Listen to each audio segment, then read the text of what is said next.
Good old Jerry Parker's first. And welcome back to Elfster's Rifles Are Reloading. And we are at part 4 here. And if you are not familiar with this series, the PSA 6.5 Creedmoor Gen 3 AR-10 series, the first part we went over overview, did a ton of bore scoping. In part 2 here, we started the reloading. We did some decapping. We got that brass into the wash for the first time to get that brass just clean enough for the resizing process.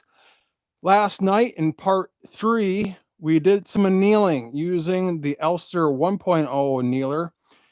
And we softened up that brass a little bit, get more consistent headspace bumps, more consistent neck tension, and just to overall increase the longevity of that brass. And then we are up to part 4 here, my friends, and we are now going to resize some brass, and we are going to double check some of the headspace before and after it was fired.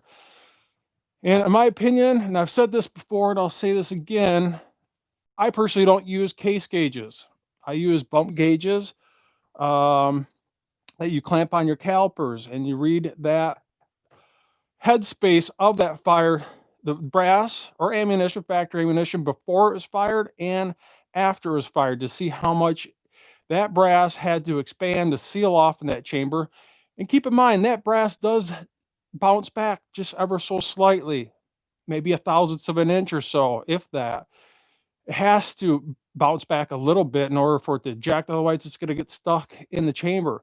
But more times than not, when you pull that trigger, the sear releases, that hammer comes home on that firing pin, the firing pin hits the primer, ignites that powder, and that bullet literally jumps out of that brass, flies through the air inside your chamber's free bore. The lands of the rifling accepts that bullet, and that bullet starts its journey down the rifle's bore. And we are going over headspace today. And let me just make sure that my sound is working here. So just give me 1 second here and see who is all logging in here first. And I've already seen good old Jerry Parker. He's already beat everyone to the game. So we got 7 already logged in. Jerry Parker saying first, and good old Eagle Eye Shooting. He's saying, what up, Todd? Finally didn't get live chat blocked by Is Your Six Covered? Isn't that the truth? You know, we got this little thing going on between Is Your Six Covered and myself. Let's see who could be the live king of the YouTube channels here. So I think he's got me probably beat, but oh. Don's rolling in saying me too. Lead Mining's rolling into the reloading room and he's saying hello. And like I said, this is the part 4 of this reloading series for the PSA 6.5 Creedmoor. And let's just jump right into it. And let me get you guys a little bit up close and personal here. And we started out this adventure, at least I did, with some factory ammunition. I went and bought 50 total rounds of this American gunner. I wouldn't classify this as amazing match grade ammunition, but I would say it's between match grade and plinking, right below match grade ammunition. And let me bring this up here, went to, well, I guess before I go over anything, especially for those that are absolutely new, what is headspace? So headspace is the distance from the very base of the brass to the middle of the shoulder, roughly, or what they call the datum line. And that is the headspace. And if your headspace is too big, it's not going to chamber in your firearms chamber. If it's too small, especially if it's exponentially too small, that brass has to exponentially grow to seal off in the chamber to create that pressure to push that bullet down its rifle's bore. And if it has to expand too much, you can get what's called case head separation, or especially if you fired that brass too much and you've resized it and you fired it and the brass expands, and you knock that shoulder back by resizing it with a sizing die, which I'm about to go over here in a little bit. You do that process over and over and over, especially when you start trimming that brass. When you get that body of the brass back into spec, you push that shoulder back, especially for an AR. If it's something for like a bolt action, you might not want to bump that headspace back at all, or maybe very minimal, maybe 1/1000th, 2/1000th of an inch, or your neck sizing only. But when you're full length resizing, you're shrinking that body of the brass back into spec. You're getting that neck back into spec, and usually that brass has to go somewhere. Usually it will grow, and that's where you trim it back off. Well, you do this process over and over and over in regards to firing that brass, resizing the brass, firing the brass, and that's kind of why we did some of that annealing last night, because you run what's called case hardening.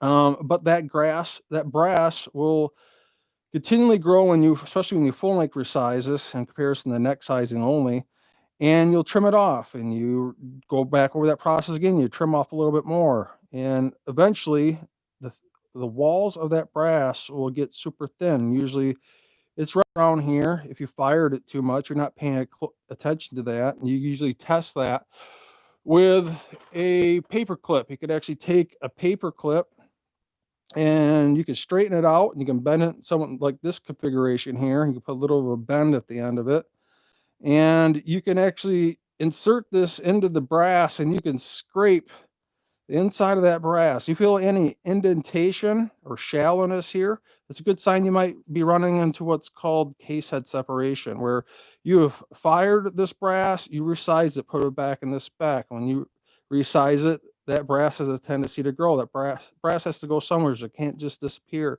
And usually it will grow in length, and that's where you trim it off. And then you fire it, and then you resize it. And then that brass will grow a little bit more, especially if you're full length resizing for an AR, not a bolt action. Well, you do that enough times, and that brass has been resized and shot and trimmed, and do that over and over, that the walls of that brass will thin. And you can get what's called case head separation. And that's probably one of the most dangerous things in the reloading world in regards to resizing. You definitely need to keep an eye out for that. And that's where, using a paper clip like this, you can scratch the inside of that brass, and you might feel some shallowness, but especially if you feel an obvious indentation into the brass, it is a good sign that you have impending case head separation. It's definitely something you want to keep an eye out for, and you can do that by feeling that indentation on the inside of the brass with a bent paper clip. So, just for those that are absolutely new to the game, but that's what Headspace is. And what happens is you fire that brass, and 50,000 psi inside this casing expands and seals off in the chamber. And that's where having minimal headspace comes into play. For a bolt action at zero headspace, or you want this to fit as perfectly tight as possible in your firearm's chamber, at least for a bolt action. Now, with a semi-automatic, you don't get that luxury. You need to allow some room for your headspace in regards to the function. And typically for a bolt action, you want to bump that headspace back.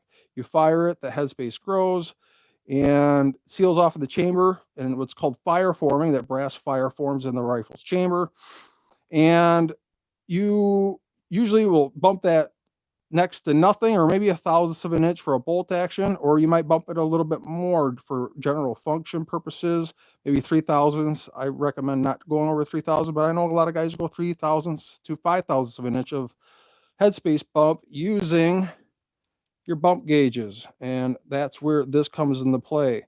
And this, always use an anvil, in my opinion. You always want to put an anvil on your calipers, so you get a nice base for the base of the brass to sit on. And this part of the headspace bump gauges rides on that datum line, and it takes that measurement. And that's the name of the game here. You're measuring your ammunition before you fire it, especially if it's factory. You can get an idea of how much that brass will expand and grow when you fire it. And I'm about to show you that here in a little bit. So let me just quick jump on here, see who else logging in. Ray Porter is rolling in the reloading room. Eagle Eye saying he's gonna have to catch us on the rerun. Got to test some 6 arc, and like I said, a good man there. Definitely need to check out that man's channel. If you're not subscribed to your channel, you're doing yourself a disservice. So definitely check out good old Eagle Eye shooting channel. See what else we got here. Ramsey Country is rolling in the house, saying good evening, everybody. So Don's asking, are you using the D400 bump or smaller for 6.5 Creedmoor? And no, I'm not. Matter of fact, when you buy this kit that comes with the body and your Headspace bump gauges, it actually comes with the instructions. And I kind of mentioned this in part 3, the previous video to this. And these directions that come with this clearly state for 6.5. Let me see here. I had to look this up myself, but it is the B.350. Matter of fact, you can see I actually wrote in here Grendel for 6.5 pill flavors. But typically I use the B.350 in regards to 6.5 Creedmoor. And matter of fact, that's when I bought that from Midway USA, that's what they recommended for 6.5 Creedmoor. And you can actually see, I actually right on the side, it's kind of worn off here a little bit, but I have 6.5 Creedmoor written on the side of the body, so I don't have to keep on hunting that down all the time. You know, for example, like this one, I have written 223.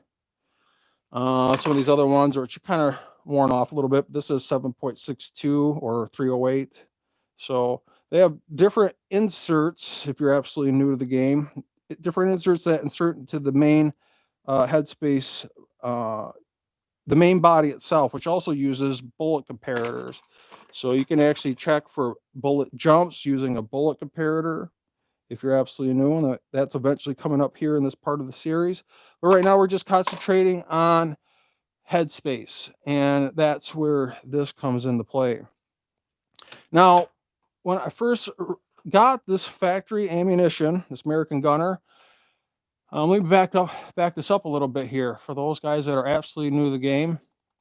I actually went to Shields where I bought this, and I opened up 2 total boxes, the exact same shelf that I bought this ammunition from. And I opened up the first box, pulled out 1 piece of brass and inserted this into my bump gauges here. And keep in mind, and I mentioned this in the previous part 3, bump gauges do not show you the true headspace. The only thing that bump gauges do is tell you what the reading of these calipers show the headspace to be using these specific bump gauges. And it doesn't show the true headspace. All it is showing you is what the reading is before you fire it and what the reading is after you fire it. And it's just showing you how much that brass is expanding when you fire it. Then also it shows you how much you are bumping the brass when you resize it. So if you're going for something like an AR, and for example, say like this fire forms at, matter of fact, I'll show you one of these pieces here, kind of jumping ahead of the game, but just to show those that are absolutely new, this one piece of brass reads 554. And I know this one has a little bit of an ejector mark on this, or that's something you got to keep an eye out, especially for ARs. You got to keep an eye out for ejector marks or extractor marks. That can definitely skew your headspace readings using these. You don't see that so much with a bolt action because it's a lot easier on the brass, but when it comes to ARs, especially if they're new and they're not totally broke in yet, you can get some ejector marks or extractor marks on the base of the brass, and it will kind of, nick the side of the brass. It will bulge that brass up in one corner, and it will skew your readings a little bit. So you might want to get a solid idea, and I'm about to go over that here in a little bit. But say like, for an AR, like I said, I typically would recommend from fire formed, bumping back 3/1000ths of an inch. And you could see this is actual factory ammunition that I haven't fired yet. This is at Shields. I took these pictures at Shields, and the first piece came out to 1.547. So I took out the next piece here, and I kind of touched base with the previous video. That came out to 547.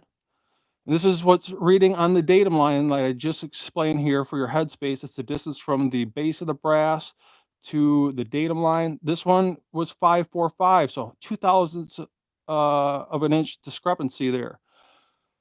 This one's also 545, and the fifth piece out of that box was 547. So I would say that was averaging roughly 546, somewhere around there for measured headspace.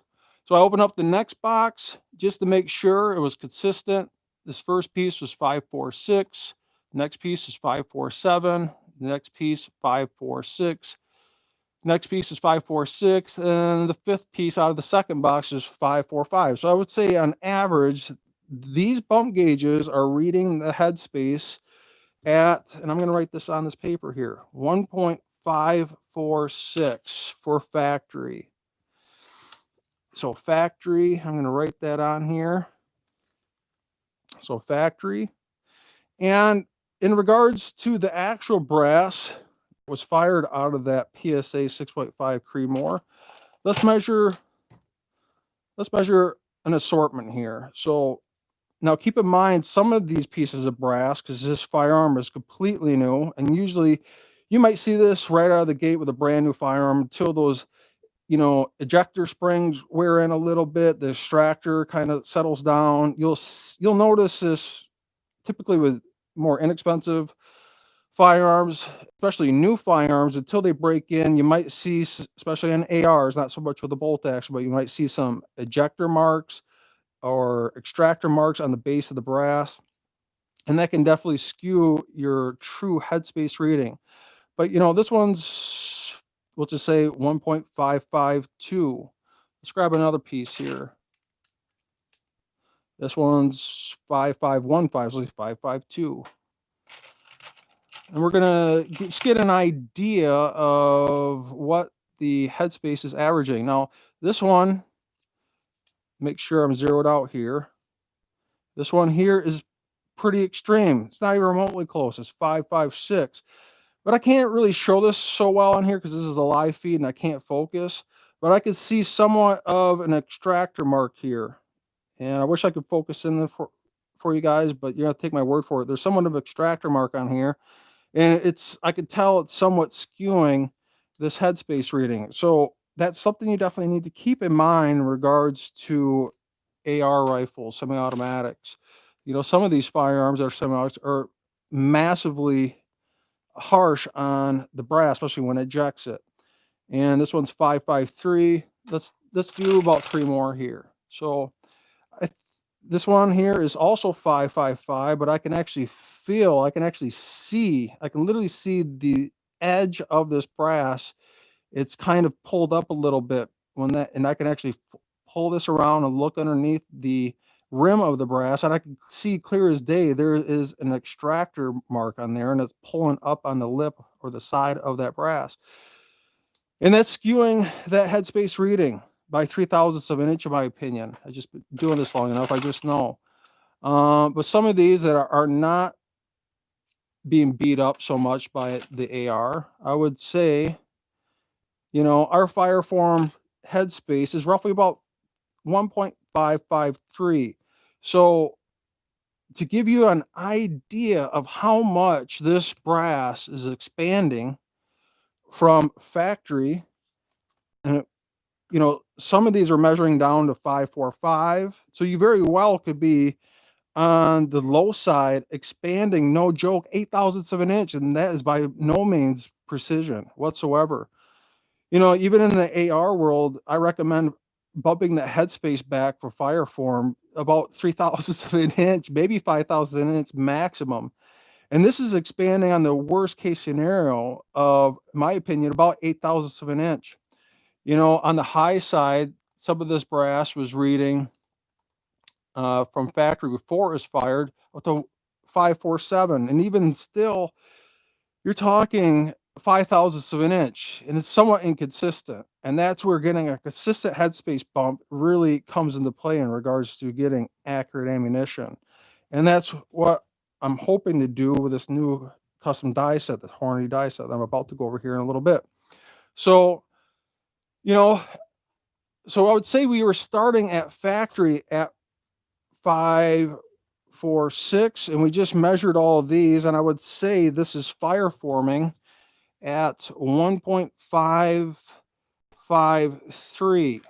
So I would say on average, this is expanding roughly about 7 thousandths of an inch to seal off in that rifle's chamber. Now, typically, when it comes to ARs, not bolt actions, I usually recommend bumping back from fire formed. Usually for me, it's about 3 thousandths of an inch.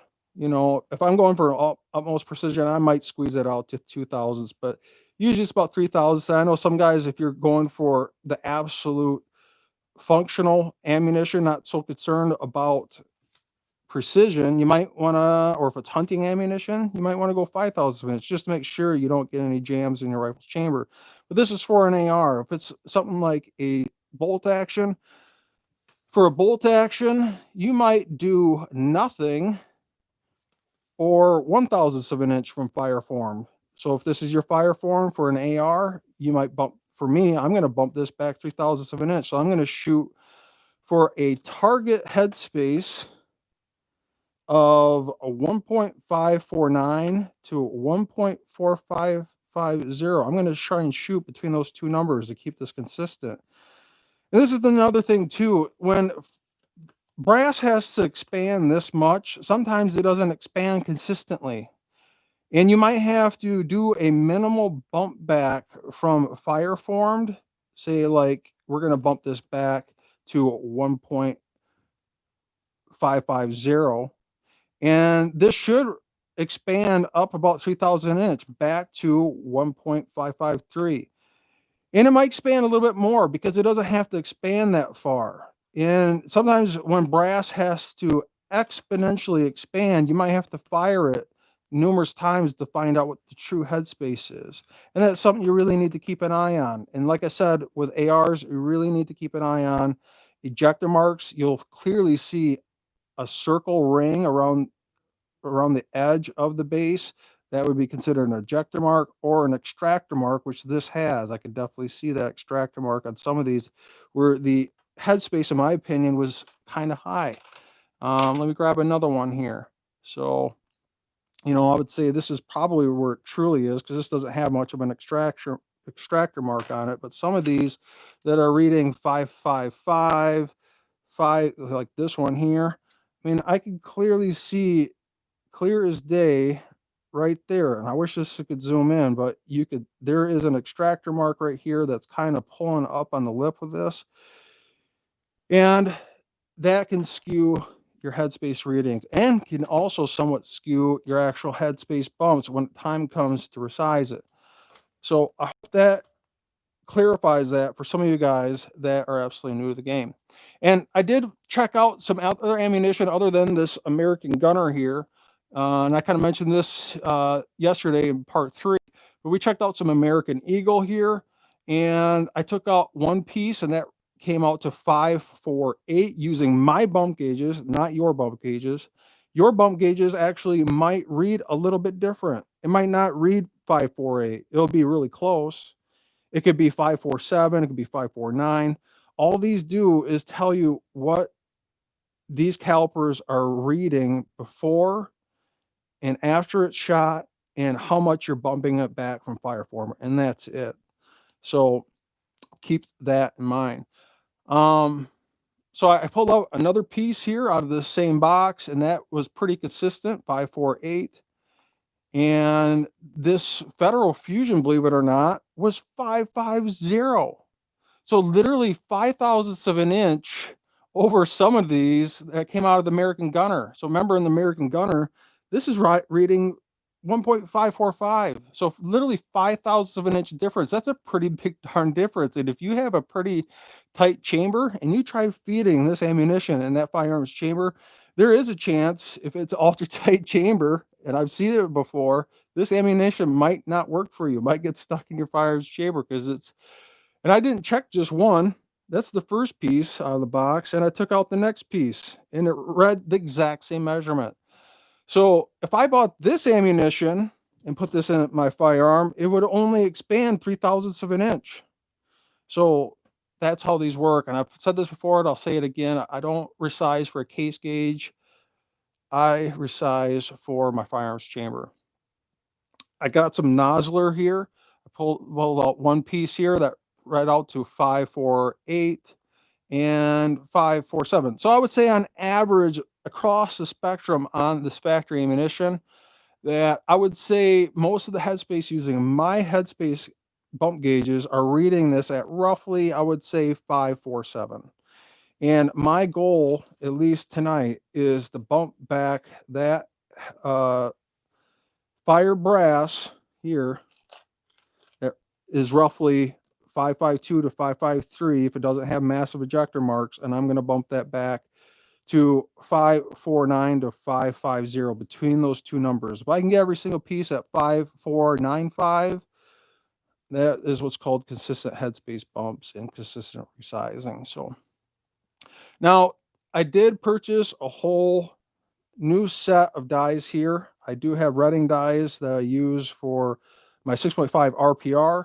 But I didn't want to screw around with those dies. It's set for my RPR. I want to set it, forget it. I don't want to keep on screwing around every time I want to go back and forth, because my RPR, my bolt action firearm in 6.5 Creedmoor doesn't fire form at 552 to 553. It fire forms at 547, literally right at what the factory ammunition is.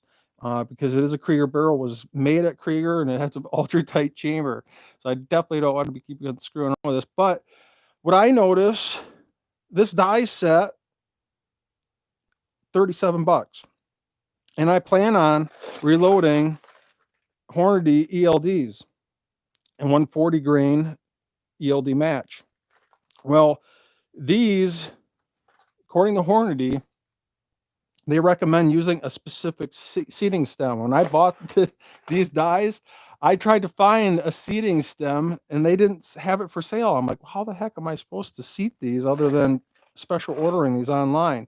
Well, come to find out, in my amazement, which I was actually kind of surprised, there was already the seating stem in there for these bullets. They actually had two seating stems in there that came with this die set, which is a nice surprise. It had a standard seating stem, and it also came with this. I took a picture of it, and it actually came with this seating stem, part number 397106. And I'm like, wow, that's cool. I bet that's for the 140 grain ELD match. And so I went online and I checked it out, and sure enough, that part number is the seating stem for the 140 grain ELD match, which, you know, they sell that stem alone for 14, 15 bucks. And the fact that it already comes in this die set for 40 bucks, that's awesome. That's just one less I have to screw around with. So that is the method of the madness tonight. So let's get going here with Resize some brass. I'm just going to jump in here quick and double check everyone's comments here. And let me get this camera positioned here so I can size some brass and not have this camera tripod in my way.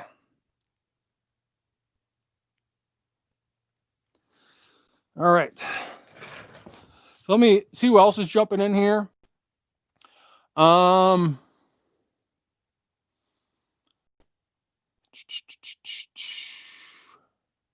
So Ramsey Country saying that American Gunner shoots great, and my wife's 6.5 RPR out to 600 yards. And I would say it's a very affordable factory ammunition, especially if you want to, you're not going for the ultimate, precision factory ammunition, but say like you want to just like for me, that's the reason why I did this. I wanted to get some inexpensive but reasonable ammunition that I could break in that rifle's bore, get an idea of where I was starting with, at least for fireform brass. I knew how much to bump it back, and to break in that rifling a little bit, and obviously keep the brass for reloading purposes. So, you know, you can buy 50 pieces of horny brass, and I got a ton of that brass down here actually for my RPR. This is full of horny 6.5 brass, and I believe they sell I think there's 50 pieces in this box for, I think it's 36 $37 to give you an idea. So I mean, if I'm going to buy the brass for $37 and I can buy an entire box of already reloaded ammunition I could steal the brass off of that's been once fired for $60, what the heck. So that's my reasoning. I know I'm the mad scientist here, right? So the Shaggy Rifleman is rolling into the reloading room. Rams of Country is saying, I bumped my shoulder 5/1000 inch. I've seen a small amount of dirt dust screw into many people's shooting matches by not bumping or only bumping 1/1000th of an inch. So keep that in mind. And I'm sure he's talking about an AR. But usually for me, what I recommend, and the ultimate decision is up to you. For an AR semi-automatic, I recommend bumping back from fireform 3/1000 to 5/1000 of an inch. And for a bolt action, you know, for ultimate precision, something like bench rest rifle shooting or F class, you might bump nothing, neck size only, or still full length Resize, and still do next to nothing for a headspace bump from fireform. Or I know some guys will do 1/1000 to 2/1000 of an inch, you know, especially if it's hunting ammunition, you want to reassure functionality. You might want to go 3/1000 of an inch. It's just the ultimate decision is up to you. And what I'm doing tonight is up to me. Do not follow this. This is what I do. It's not what you do. So, um, so what else we got here? So Lead Mining is asking a very good question, and he's saying, Todd, would you resize new Starline? Regardless of the brass, if it's new, straight out of the box, I would always resize it. So if I pulled a brand new box, brand spanking new, never fired brass, and I would always resize it. And it should be good to go, but the main reason why I do that is a couple reasons: to make sure that the body and everything is in spec, but it's more for neck tension, to make sure that the neck tension is solid, because sometimes those necks can get beat up a little bit, and you want to make sure that the case mouth opening is as round as can be, and you don't want it to strip the copper jacket off that bullet when you're seating that bullet. So always, in my opinion, you should always resize new brass. So I hope that answers your question. So let's get going on this. And I know some of you guys have watched this before, and typically it was using the Hornady lock and load press, which you can definitely do precision ammunition with. I think I've kind of proved that over the years of this channel. But with that said, we got a new player in the game, and that is the Forster coax press. And what's nice about the Forster coax press is its free float nature. What is super nice about this is it's got S-jaws. These S-jaws close in on the brass. When I raise this ram, you can see these S-jaws close in and will hold this brass, so you can't remove it. It's kind of locked in there on the shell plate. But where this press really shines is its free float nature. You could see that this S-jaws will go left to right. So if it doesn't line up correctly or is a little off center with the die, that these S-jaws will shift left or right as need be to line up perfectly center with the die itself. And also the die has a little bit of a free float nature front to back. It's a little, you know, it's kind of wobbly, it's not super loose, but it gives enough free float nature front to back on the die. So you can see this kind of wobbles a little bit, and then left to right on the shell plate holder. And with those two working together, this is why a lot of competition shooters, bench rest rifle shooters, F-class shooters will use a specific press because of its free float nature and how straight it inserts that brass into the die itself. And that's where you get your bullet concentricity from. How straight that bullet is eventually going to be seated into the case mouth opening after it's been resized. And in this process, if you're new, what we're doing with the resizing die is that brass expands, fire forms, and is custom sized to your firearms chamber, not mine. And this resizes this back down to spec for the side of the body. It pushes that headspace back from fire form, and that's up to you. If you want to bump it back, no headspace, or a thousandth of an inch, which I'm about to show this here in a little bit, or if it's an AR, 3,000 to 5,000 of an inch, and then also puts the neck back in the spec, so you get good solid neck tension on that bullet. And that's the name of the game here. And that's where this really shines. You know, some other presses like the Mech Marksman also has a bit of a free float nature on the shell plate. And that's where these really, really shine and why they're so popular. And that's why I got this specific press. And I've already used it numerous times. And man, I tell you, it was worth every single penny. And you can usually get the Forster coax press for roughly about $350. I got this off Shields. It seems like to be the best. It typically has these in stock for the Forster coax press. Let me get this tripod leg out of the way here.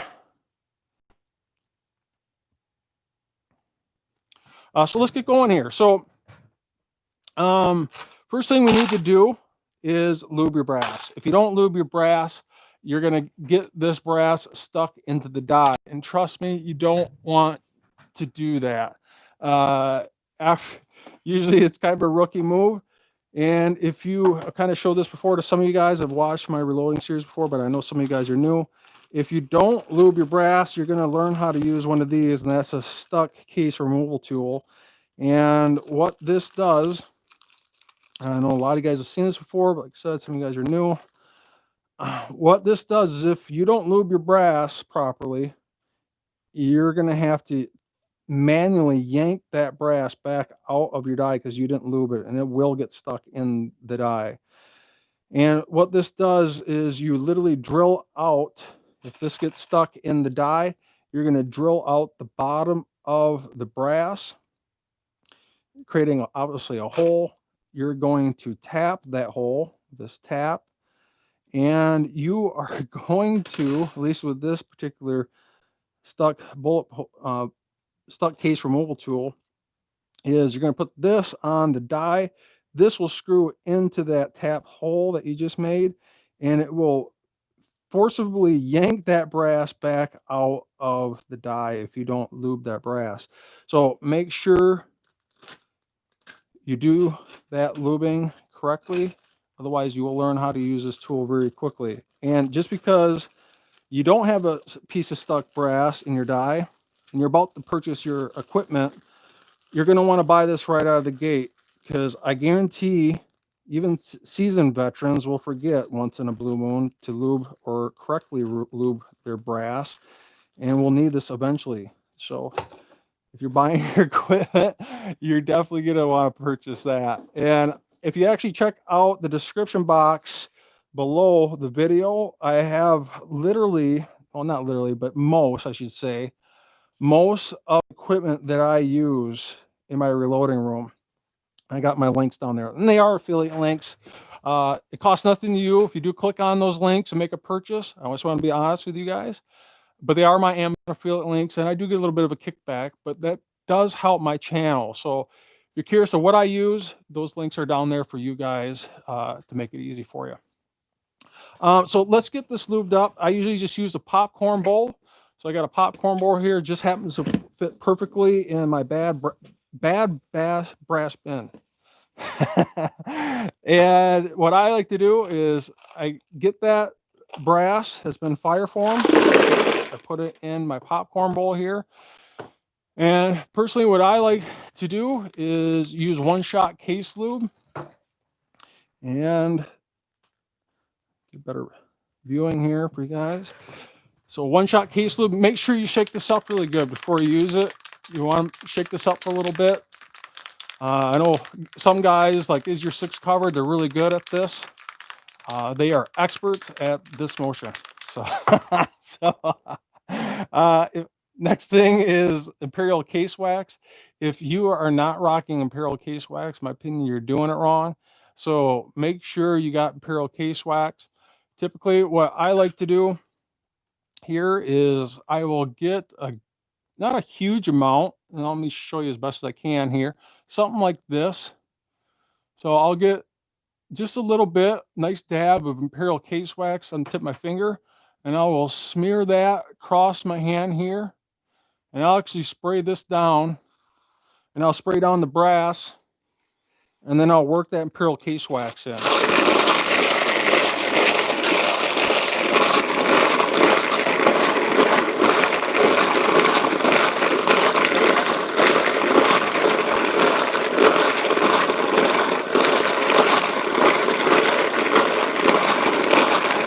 And I'll just dust it a little bit.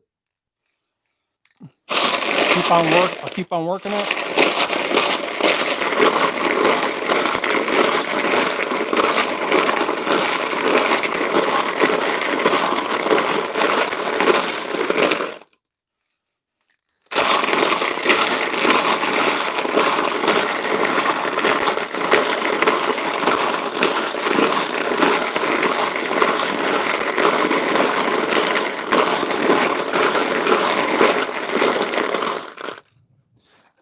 Of course, I get one piece that falls out. If you ever do get a piece that falls out, you better clean it off, man. It only takes a speck of something, speck of filing, metal filing, to screw up your die. So clean it off quick. I usually will, if one piece falls out like that, I'll go over it with some case lube, throw it back in here. I usually do this about 4 times.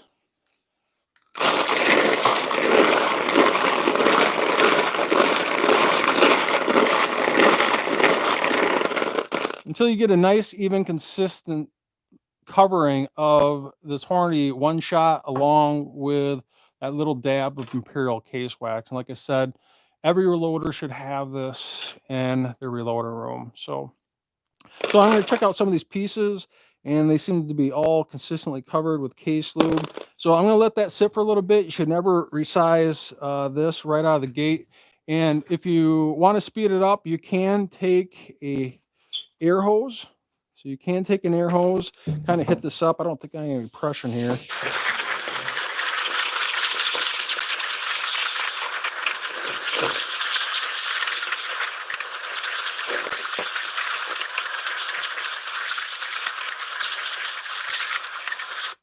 So you can hit that up with an air hose, kind of dry that off a little bit quicker. So you should always let that lube set up for a little bit before you try to size it. So get this back over here. Try my best to do this live. So you got any questions, let yourself be known, especially if you're new. And if you are out there and you're new to reloading, say that in the chat box here. I'd like to know who's new to reloading out there and who's not.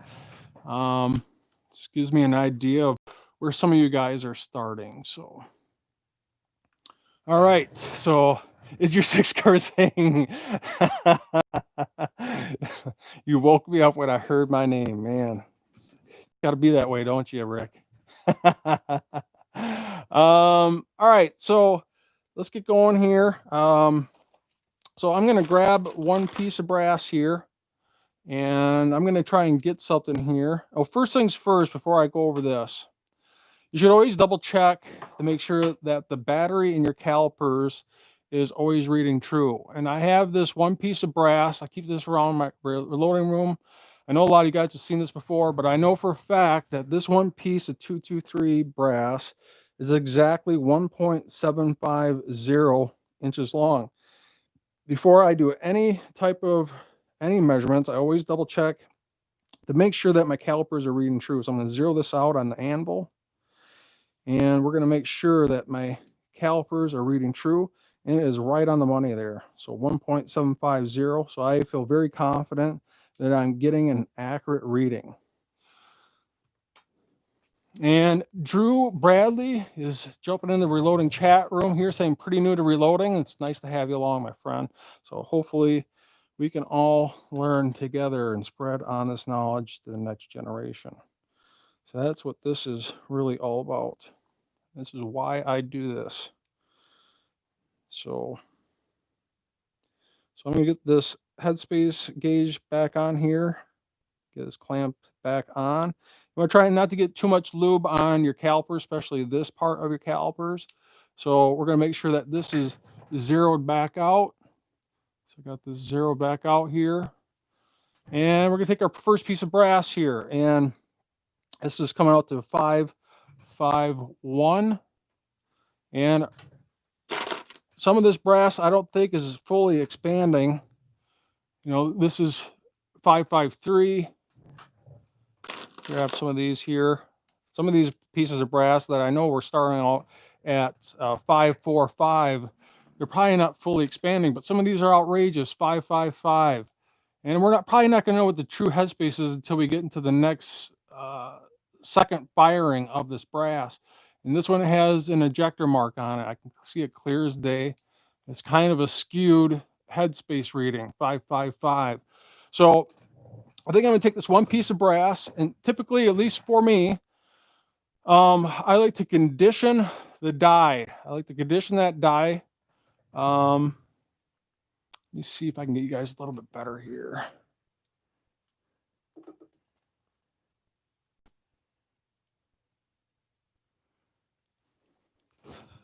I like to condition the first piece of brass. Is called what I like to call conditioning the die. You want to get some Imperial Case Wax in the inside of that die. And it takes a little bit of lube. Doesn't take much. We're not talking is your 6 covered amount of lube. Just enough to, you know, condition that first piece of brass to condition the die.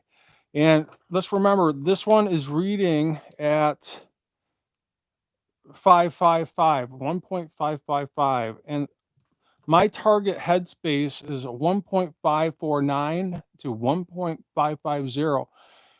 If I can get every single piece of brass in this plastic tray here at 1.5495, that is going to be awesome. So Vanessa Kitty is rolling in the reloading room here. So let's size our first piece of brass here and see if we can move this shoulder a little bit. And I have yet to set this die. And the name of the game for getting consistent headspace bumps is consistently running your presses RAM. I can't stress that enough. And you can see we moved this a little bit. Thousandths of an inch from 555 to 554. So we need to keep on screwing this down. This is the first time I've set up this die. It's a brand new die for me. So I'm going to screw this down ever so slightly, and you're going to see that this is probably going to move that headspace a little bit more. And our goal is right around 550. So you could see it's moved it another thousandths of an inch from 555. We're down to 553. So we're going to screw this down until we reach that target headspace of 555, maybe a little bit under that.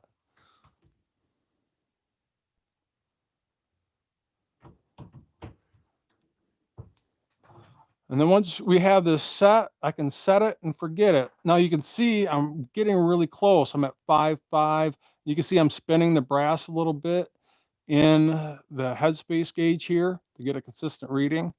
And I put a little bit of pressure closing this together, but you know, not so much. And I'm spinning this brass ever so slightly, and that's 551. So I'm going to screw this down just ever so slightly. And I typically don't overcam this press. I consistently go down, down, down, down until it's a little overcam there, not much. And then when it bottoms out, I don't push down on it. When it bottoms out, I stop and I back that off. So let's take a reading on that. And that's right on the money there. That's exactly what I just got on saying. If I can shoot for 5.495, if I can make every single piece of brass like that, that'd be fantastic. So let's grab the next piece of brass here. And something that I should have mentioned, which I forgot mention here, you should always lube the inside of the case mouth opening. So you just get a little bit of lube on a Q-tip. And like I said, you're not doing is your 6 covered amount of lube, just a little bit. You can see I just get a little bit on there and I kind of swirl it off like that. And you're just gonna lube the inside of the case mouth opening. For those guys that are absolutely new. And what that does is that conditions the pin. And the reading on this was, so 553. Now on the second piece of brass, I'm purposely going to back this off. I want to make sure I don't overshoot this. So I'm going to resize this next piece. Stop at the bottom, back it off. So you can see I backed it off and the headspace went back to 552. So I feel like this is consistently sizing. So we're going to do this once more. So I screwed this down ever so slightly. I'll bet this will be 551.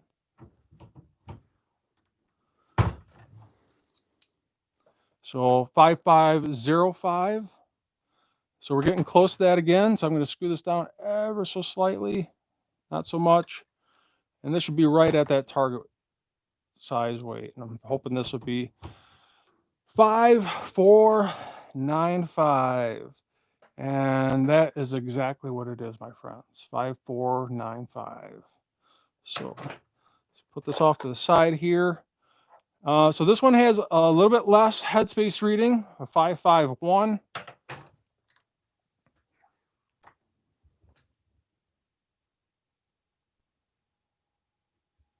So consistently running that ram is consistent headspace bumps. And it's absolutely perfect. 5495. So I'm spinning this, getting a true reading. So 5495. Remember our target headspace. So fire forms at roughly 552 to 553. I'm going for a target headspace of 549 to 550. So if I can hit that 5495 on every single piece of this, that means that brass is going to consistently expand consistently. Because if you get one piece that has 0.003 of an inch difference, that's how much difference that has to expand to seal off in that firearms chamber, which means one piece is going to have gases escape out of that brass and through your firearms chamber in comparison to the next. And that's where you're going to get those differences in your SDs. So this one's close. So they're not always going to be perfect. You know, this is 550. You can see if I spin this a little bit, it might read it for a second. But that is more than acceptable. You know, if you really want to get anal about this, I bet if I run this again, it'll probably be right on the money. So let's try this again. This will probably be right on the money there. If you really want to be anal about it, and it is 5495. So let's try a few more pieces here. Matter of fact, I might just do all of these. I'll get this in the wash. So 5495.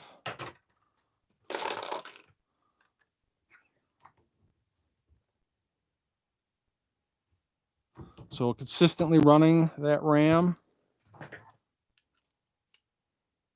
So this one's a little bit over, so 549. So that's fine. That's more than acceptable. You're talking less than 0.001 of an inch difference there. So Drew's asking, are you swinging the level? I'm sure you're talking about the press handle to a hard stop or just eyeballing it by feel. And I'm feeling that pressure. I'm consistent. You never want to slam down a sizing process. You want to slowly, consistently go through it. So every single time you pull that handle, it's consistently all the way through. And then it overcams a little bit. And then the second it stops at the bottom of the overcam, I stop. I don't press down on the handle. I know some guys like to overcam it just a little bit more than typical. So this one's 550, so more than acceptable. Except if I want to be anal, I can run it again.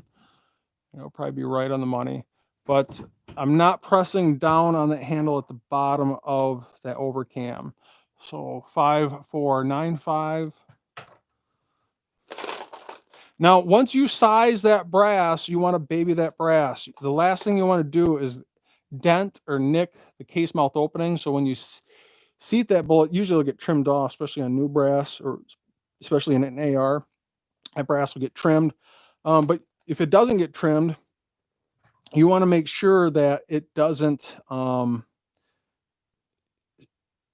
if you dent that case mouth opening after it's been sized, it will strip the copper jacket off the bullet when it's seated. So this hasn't been sized yet, so 555. So we're going to bump this back almost 5/1000 of an inch. Now, when I fire this and I resize it, I should only have to resize it roughly about 3/1000 of an inch. And it's going to be a lot less hard on the brass itself. So this one's a little over 549. That's like I said, it's almost perfect.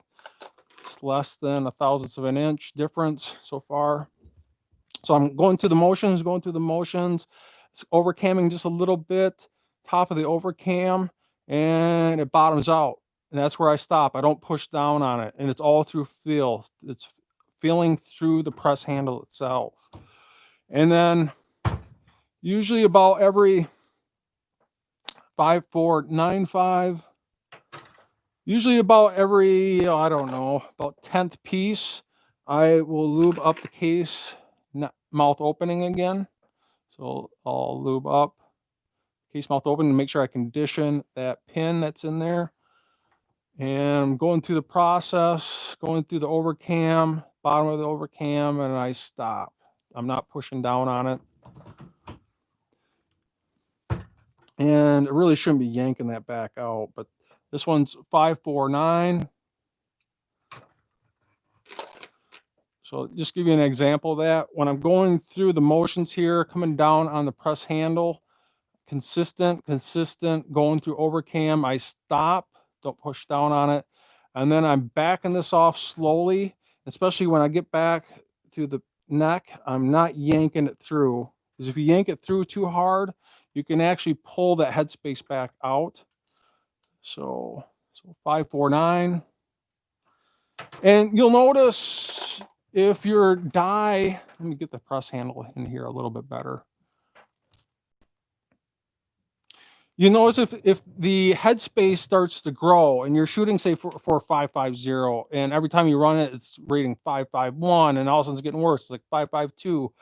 You might have to recondition the die again. You're wearing out the lube on the inside of that die. And you can over lube your brass too. If you put too much lube on your brass, say like you go to the extreme with, Rick is your 6 covered amount of lube. There is the chance that you can get what's called hydraulic dimpling, where air pockets are getting stuck inside the die body. And when you're resizing it, that air has to go somewhere and it can't go anywhere because you got too much lube in there. And if you start to see any type of dimples in the brass, or especially in the shoulders of the brass, you see any like indentations in the brass itself, that's a good sign that you have just too much lube on your brass. And this one's starting out at 553. And this new die, when I first got it, I made sure I cleaned it really well. So I stripped it down and I use some brake cleaner here. So I use some non-chlorinated, make sure it's non-chlorinated brake cleaner for general cleaning. And then I followed back up with that with some dry lube. So I store all my dies with dry lube. So let's double check the headspace on this. So this is 549. So far we're getting some really, really awesome, consistent headspace bumps with this Hornady die set. And I own Hornady die sets, at least for resizing purposes, for almost all my cartridges. And man, do they ever do some consistent headspace bumps like I'm showing here right now. Thor's Axe is rolling in the reload room saying, "Hey Todd, coffee time with you, dude. You know it, man." So this one's starting out at 552. And if you do get somewhat of an extractor mark or somewhat of a bent lip to the base due to a ejector or extractor mark, this will somewhat help it, and it can somewhat skew your headspace bumps. So 549.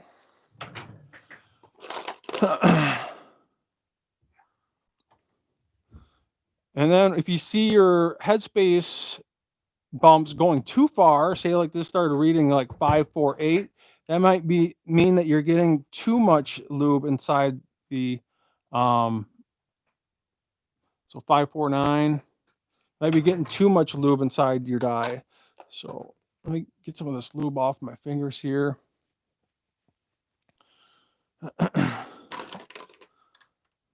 So I'm going to start cruising through this, get this all resized up here. Then they're going to throw this into the wash here. So initially, this is a new die for me. I just want to double check, see how consistent the headspace bumps are on this. I'm going to start rolling right through this.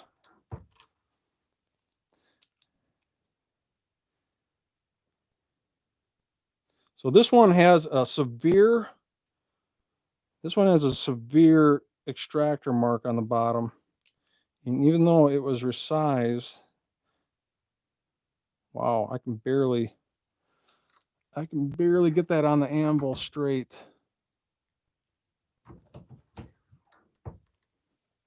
Because it's got an extractor mark on the bottom. That's definitely skewing that reading for sure, but it's close enough. So, but I can clearly see it to know for a fact that it's skewing that measurement reading. So, especially for AR semi-automatic, keep an eye out for those extractor marks or ejector marks. That's definitely something you'll see, especially with a newer firearm. So 549. Let's keep on going here. And Thor's actually saying those coax presses are smooth. Nice to feel it, the whole different thing compared to a rock chucker. Man, they are super nice. So I'm going to actually run this one a little bit. This one came with the 550. So I'm too anal. I want to make sure these are all perfect. So 549, 5. So at this point, I feel very confident that I can lock this home. So on the side here, this has a lock washer on it. And let me see if I can get you guys a little bit closer here for those that are absolutely new.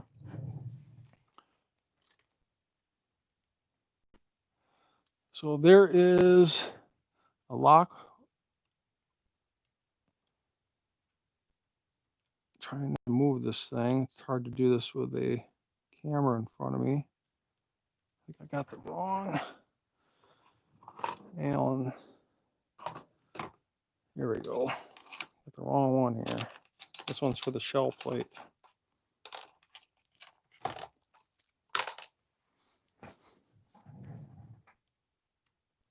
Here we go. So once I got this to where I want it, I can lock this home. I'm not going to lock this one up too hard. I might have to verify that that's locking up consistently for headspace bumps. So this hasn't been resized yet. It's 554.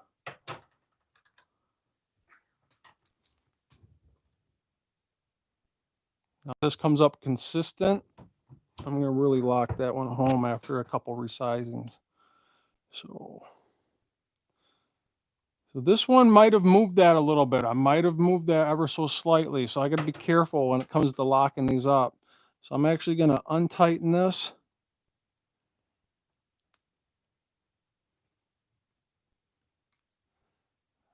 Counterclockwise, lefty loosey.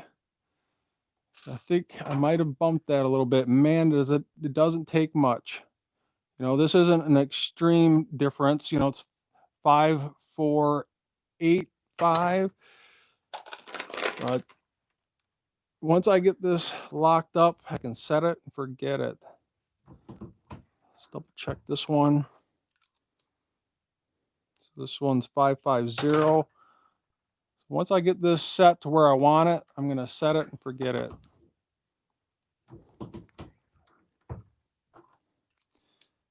That way I don't have to go through this process over and over and over.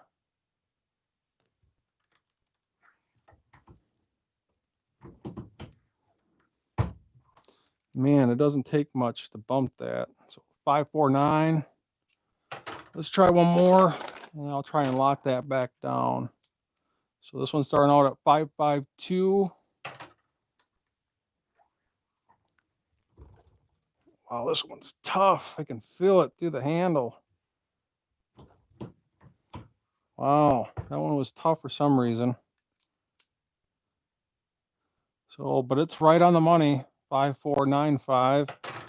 So I'm gonna try one more and then we'll lock that down. I'm gonna try my best not to move that darn thing when I'm locking it down.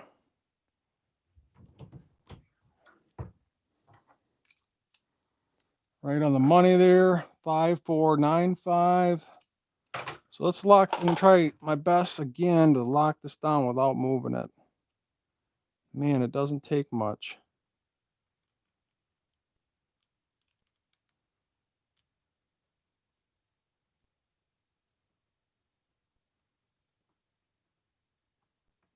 All right, let's try that once more.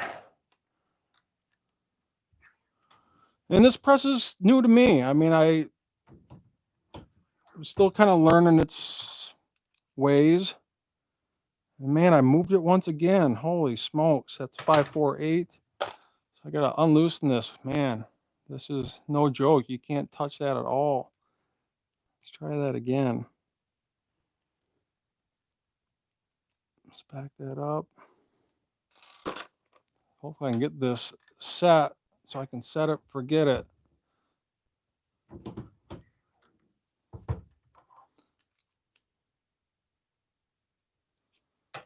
You can see it's kind of skewing it when I lock it down. That's interesting. I'm kind of learning the ways of this press. So this was 550. I'm actually going to lock this down to see if that makes a difference. Hopefully that's right on the money here. Let's try that.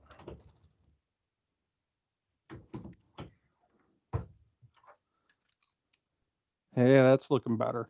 5495. So I got that locked down. I'm going to try one more here. That comes out to 495.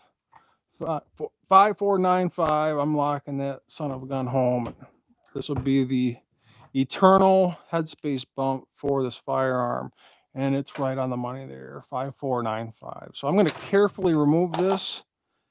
I think I got this locked down pretty good, but I'm going to make sure it's locked down solid. So you can see this has a lock ring. So once I get this to where I want it, I can really tighten this down and make sure that this doesn't move at all. So I can take this apart, clean it, put it back together, and just slide this bad boy right back in there.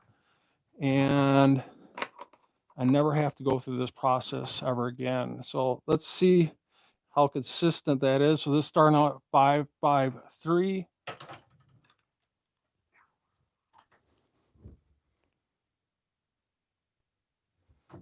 So consistently running that ram. And it is right on the money, 5495. So let's keep on. I might as well finish these up, and then I'll show you how I put these in the wash. So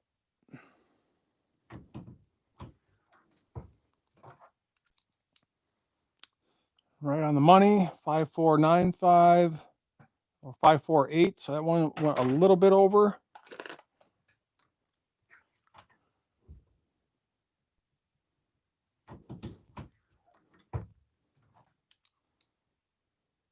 So 549.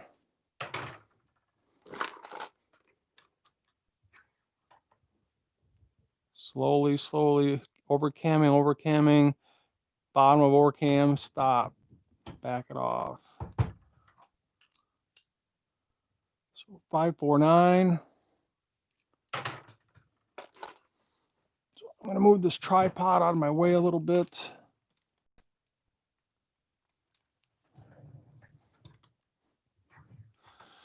And if you are getting inconsistent headspace bumps, they also could be because you're not consistently lubing your brass. So that's definitely a possibility. So 5495. So you got to make sure you get a good amount of lube on there, but not too much. Like I said, if you get too much on there, you'll get dimpling or hydraulic dimples from air on the side of the case body and the shoulder. So 549.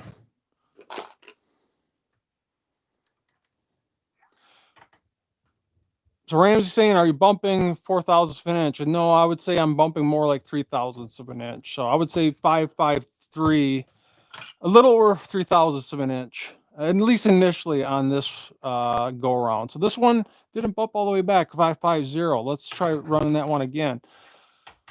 You know, I might play with this headspace a little bit, because you got to remember that this brass from factory, and I'll bring up that picture again, sometimes it doesn't completely. Let me spin this around here. So 5, you see this is a little stubborn, and this one might have a little bit of an ejector mark on the bottom of it.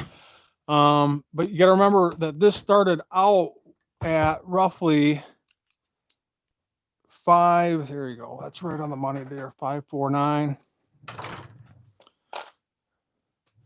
From factory, not fired out of my firearm. As a quick refresher, out of this ammo off the shelf, it was reading roughly 546. So it had to expand up to roughly 553 in my firearms chamber. So it's expanding, no joke, damn near 7/1000ths of an inch. And sometimes when they have to expand that much, like 7, 8, 9/1000ths of an inch, especially when it's hit 10/1000ths of an inch, they won't expand consistently. And sometimes you have to go through the second round of firing with minimal headspace bumps to know that the true fire form is, at least on an AR. You know, with the bolt action, you're only bumping it back 1/1000th of an inch, or if not anything. And especially with some of this brass, it has some, the base of the brass has been beat up a little bit. So 549, it's been beat up a little bit from ejector marks or extractor marks that can kind of skew that headspace reading a little bit.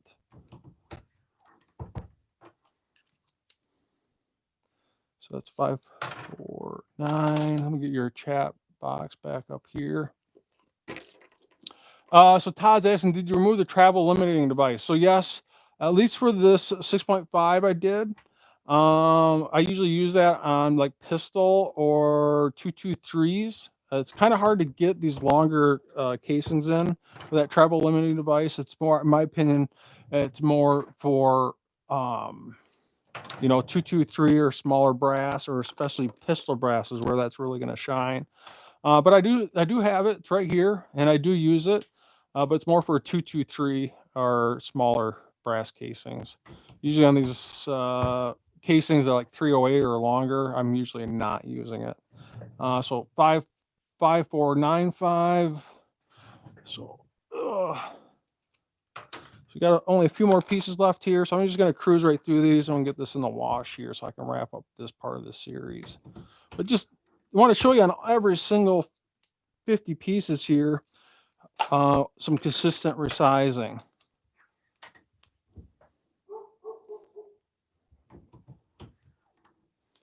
And I'm just measuring every single one just to make sure that this is consistent, at least on this initial locking ring. So 5495, so resize this one. So this one I didn't resize.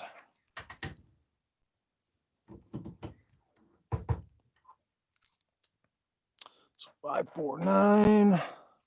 So we got about 6 more pieces. So you got any questions? You better let them rip. Otherwise, we're gonna shut this down. Now, this one's got a huge headspace, 556. And that's because this one has a definite extractor mark on the base. I wish I could show this to you if I could focus on this, but I can see it clear as day here. I don't know if you guys can make this because this live feed won't focus, but there is an obvious extractor mark on this one. I mean, it's clear as day, and it's kind of pulling up on the side of the lip here, kind of skewing that headspace reading. But usually when you put it through the sizing process, usually that will get that smashed back down a little bit. And this one's not exactly the same because of that extractor mark. But I bet if I ran this through again, it'll probably be right on the money. So like I said, you got to keep an eye on that for AR firearms, at least this one. So 5495. That's where bolt actions really shine. And that's why they're so darn accurate, is usually you're doing a minimal headspace bump, 0 to maybe 1/1000th of an inch, and that brass can seal off quicker in the rifle's chamber. And there's also less moving parts, less inertia to have to control. Obviously, with an AR, you have a gas port with a gas tube, and all that gas is escaping, and it's screwing up all your velocities. So that looks good. And that's just the inherent nature of a bolt action, why it's so darn accurate, because you have a sealed chamber that's sealed. 549. 2 more, and we're going to wrap this up here.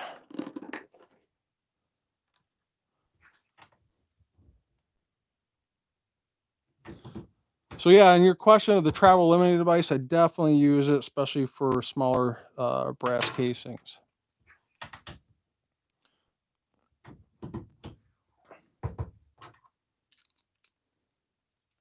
So right on the money there. So some of these pieces I'm bumping back quite a bit because of those beat up bases of the brass.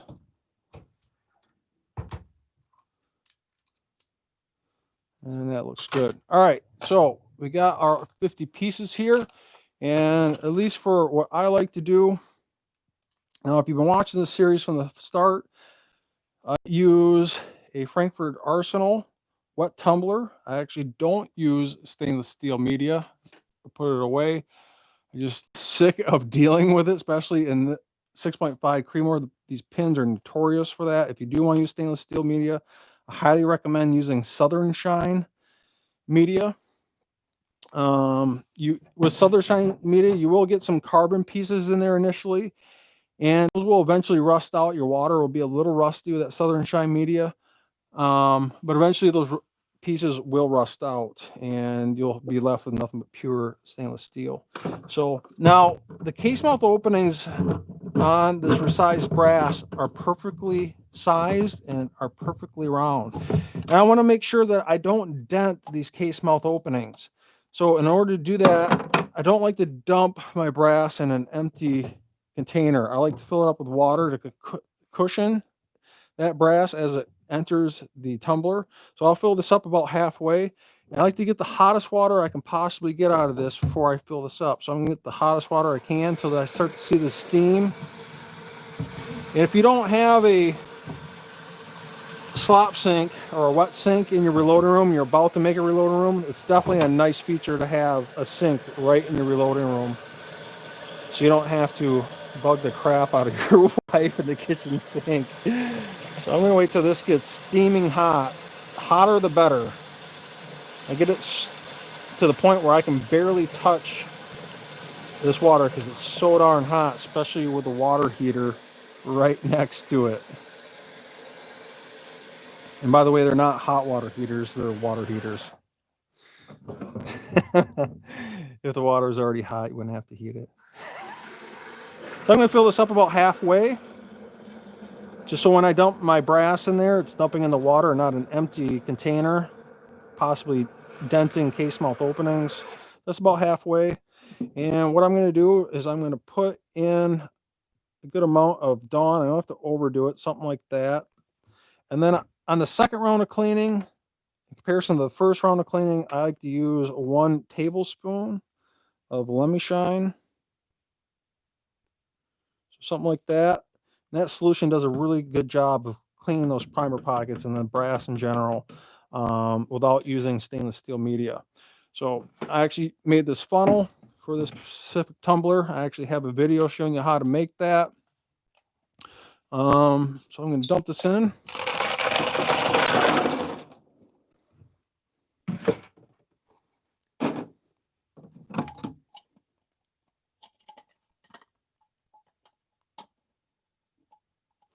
And I fill this up the rest of the way. So I pretty much have a full container of hot water, and I like to get some suds going on when I spray this. So fill this all the way up and seal this off. It's nice and tight.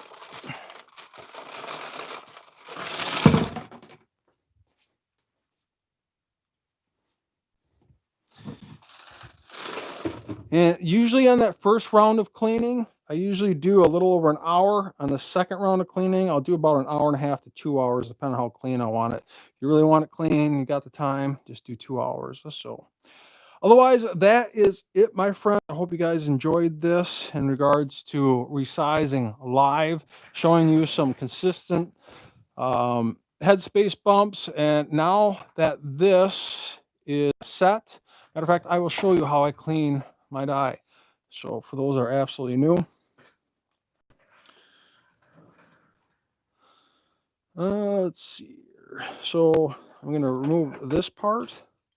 Now this is tightened up. It's set for that firearm's headspace bump, and that's why I got its own die set. So I'm going to remove this. Usually what I do is I start out with brake cleaner, non-chlorinated brake cleaner. So I'm going to spray on the inside. Running out of brake cleaner here. Grab a Q-tip here, and I just swirl this around, push this up inside the body of the die. You see how black it is.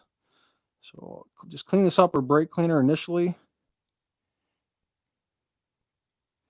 And then I follow back up with some Hornady one-shot. So I go around the outside of the die, inside the die. And this is Hornady dry lube. That's what I store it in.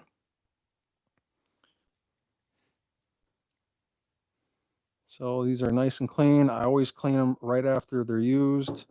They're ready to rock and roll next time I use them. Let me clean this up here.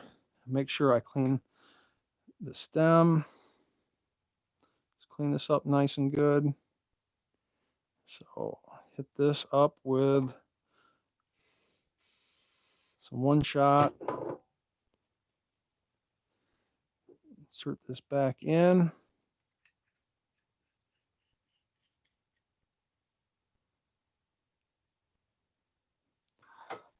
And this is why you decap right out of the gate, so you get consistent headspace bumps. That's why in part 2 we used a decapper, and you always want to decap first, not only for accurate readings for headspace bumps and cratered primers, also to give your stainless steel or tumbler more chance to clean those primer pockets.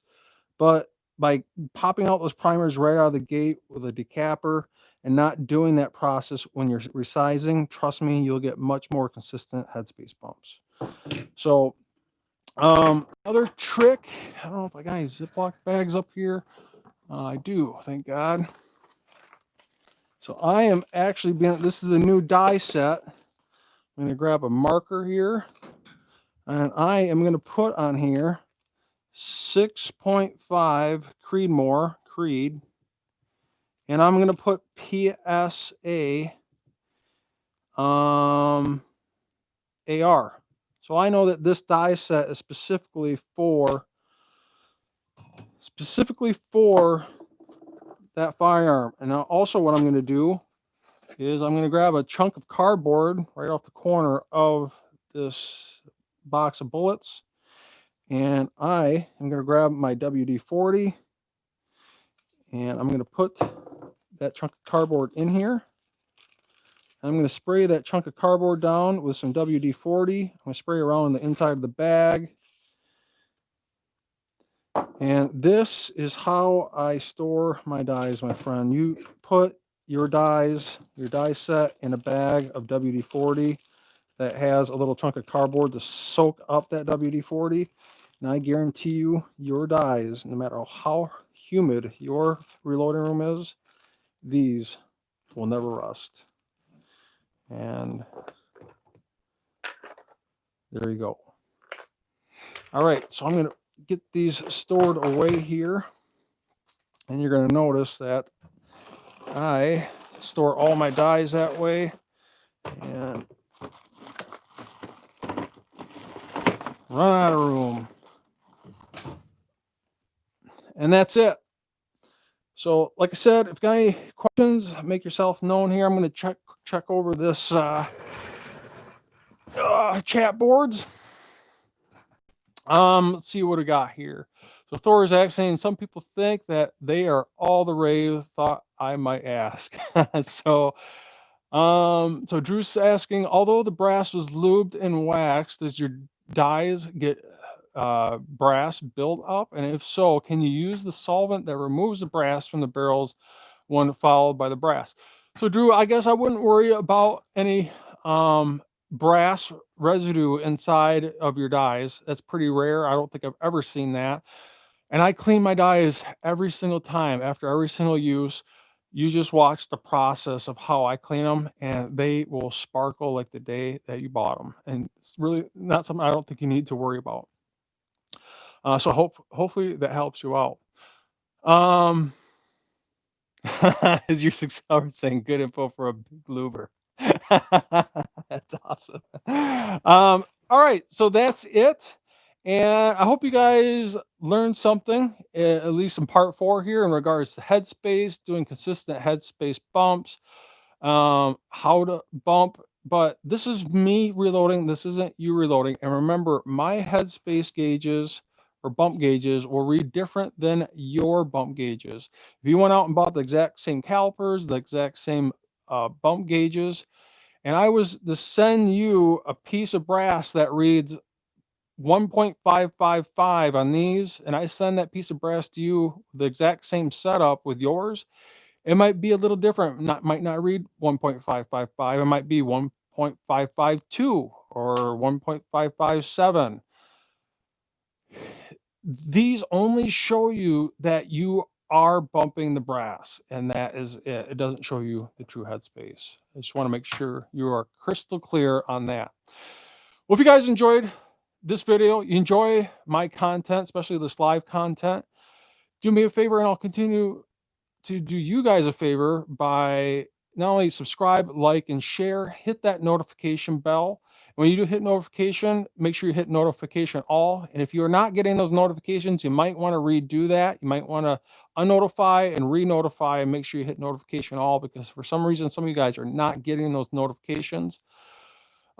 Check out the description box below. I do have a lot of my affiliate links. It costs nothing to you if you need to make those purchases anyways, but it does help support me and my channel. I do get a little bit of a kickback from that, so I want to make sure I'm crystal clear on that, but it definitely helps support this content. Trust me on that, because good old White Tea is not making it easy. Become a Patreon. It helps out more than you know, and I will see you guys in the next video. Let's set this for, I think, an hour and a half, maybe 2 hours.